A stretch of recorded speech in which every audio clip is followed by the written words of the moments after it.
որպես աջակից այս պահին գտնվում եք հակակոռուպցիոն դատարանի մոտ, Սամվել Կարապետյանի աջակիցն եք, կալանքը երկարաձգելու հետ կապված միջնորդության քննությունն է, ինչ կասեք, ինչ մտավախություններ ունեք, կամ գուցե հույսեր ունեք, որ դրական ինչ-որ բան կլինի։ Անկեղծ ասած, ինչ-որ դրական հույսեր ես չեմ սպասում, քանի որ սրանք անհիմն շինծու գործով կալանավորել են Սամվել Կարապետյանին եւ Սամվել Կարապետյանը միակը չէ, ովքեր որ դատապարտված են հիմա մեր երկրում շինծու քրեական գործերով, չհաշված այն մարդկանց քանակը, ովքեր որ ուղղակի անցնում են քրեական գործերով եւ այս իշխանությունները փորձում են այնպես անել, որ նրանց նույնպես կալանավորեն, այս վերջերս նմանատիպ դեպք ունեցա, երբ որ Սամվելին եւ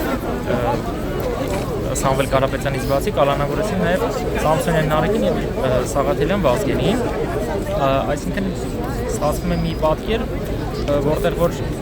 ովքեր որ հարմար չեն այս իշխանություններին, նրանք ուղղակի կալանավորում են կամ նրանց նկատմամբ ինչ-որ շինծու քրեական գործեր են կարգում։ Նույն իրավիճակը մեր հոգևորականների հանդեպ է, այդ 2 տարով կալանավորված են Միքայել Սրբազանը, հայտնի հրաշալի հոգևորականը, Բագրատ Սրբազանը, ահաբեկիչներ են դարձրել մեր հոգևորականներին, մինչև որ կարող է սա շարունակվել։ Իրականում այս իշխանությունները չունեն ինչ-որ կարմիր գծեր, ինչպես դուք նշեցիք, մեր մոտ արդեն հասել այն մակարդակի, որ ռեպրեսիաները իրականացվում են եկեղեցու նկատմամբ, եւ ունենք կալանավորված մի քանի բարձրաստիճան հոգևորականներ, սրբազաններ, միջին ուղղակի նաև հոգևորականներ, իսկ մնացածի նկատմամբ ճնշումները դեռ շարունակվում են ու դեռ չգիտենք թե որտեղ կհասնի։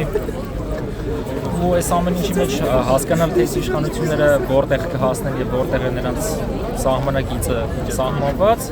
ուղղակի անհույս եւ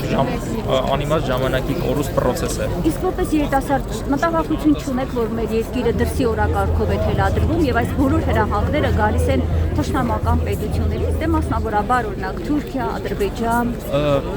Դա նույնիսկ իր փաստարկները ունի, երբ որ օրինակ թշնամի պետությունները խոսում են, որ պետք է այստեղ սահմանադրություն փոխվի, ինչ որ այլ բաներ փոխվեն ու դրան միանգամից հաջորդում է օրվա իշխանավորների արձագանքը եւ սկսում են նույն թելը թելել, ինչ որ թշնամի պետություններից ազդակներ են գալիս։ Ու հայտարարվել է արդեն, որ ցանկանում են սահմանադրական բարեփոխումներ իրականացնել ու լինելու է մոտավորապես նույն պատկերը եւ նույն իրավիճակը, ինչ որ օրինակ ներկայացնում են թշնամի պետությունները։ Այո, հոգևոր հարթության մեջ եւս Փաշազատին հիշում եք, հենց նույն հրահանգը տվեց եւ դրա հաջորդ օրը Փաշինյանը սկսեց իր պատերազմը հայ առաքելական Սուրբ եկեղեցու դեմ։ Լավ, որպես երիտասարդ ինչ եք կարծում, ելքը որն է այս իրավիճակից, ինչ պետք է անի հայ ժողովուրդը ազատվելու համար օտարի թշնամական երկրների օրակարգը իրականացնող այս իշխանությունից։ Իրականում իմ պատկերացմամբ պետք է պայքարել ու էլի պայքարել այնքան ժամանակ։ Ինչպես որն եք մեթոդները, հա,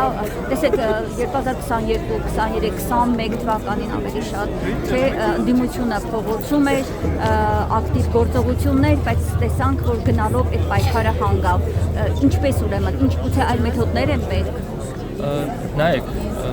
եթե մենք ֆիքսենք, որ ինչ-որ դրվագներում ընդդիմությունը ձախողվել է եւ դա հաջողություն չի ունեցել, ու ասենք լավ, եկեք ավարտենք, ու ոչ մի բան չանենք, մենք կյանքում չենք ունենալու հաջողություն։ Այսինքն ուղղակի պետք է չընկճվել,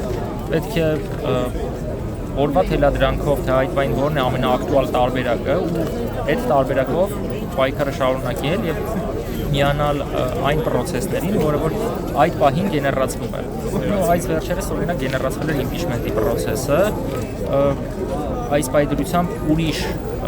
տարբերակ անդիմադիր դաշտում չկա դիտարկվող։ Հաջորդը հավանաբար ընտրություններն են։ Դուք վստահ եք, որ ընտրություններում հնարավոր է հաղթել այս քննին։ Անկեղծ ասած, ես այդքան էլ վստահ չեմ, որ հնարավոր է ընտրությունները նրանց հաղթել, քանի որ նայեք, մեր երկրում ինչ process-ներ են տեղի ունեցել։ Այդ բոլոր process-ները սրանք կարողացել են քողարկել եւ կեղծել։ Ընտրությունները եղած ինչա որ չկեղծել։ Ինչպես եղավ Բաղարշապատում։ Դե Բաղարշապատում մենք բազմաթիվ խախտումներ տեսանք, որտեղ նույնիսկ գոսանքազրկումներ գնացին, բազմաթիվ ահազանգեր տեսանք, որտեղ որ մեկ տան վրա ինչ որ անծանոթ մարդկանց էին գրածել եւ այդ ամեն ինչը մամուլում բոլորը կարող են տեսնել, իրանից հետո հավատալ, որ օրինակ համապետական ընտրությունների ժամանակ ամեն ինչ շատ հարթ է անցնելու եւ ամեն ինչ գնալու է այնպես, ինչպես որ իրանք են ասում, ժողովրդավարական բաստիոններում է տեղի ունենում, վստահաբար չէ, այդպես չի լինելու։ Դրա համար մենք դրանց ուղղակի փորձ ենք կատարել անընդհատ դեռացնել բոլոր հնարավոր մեխանիզմները։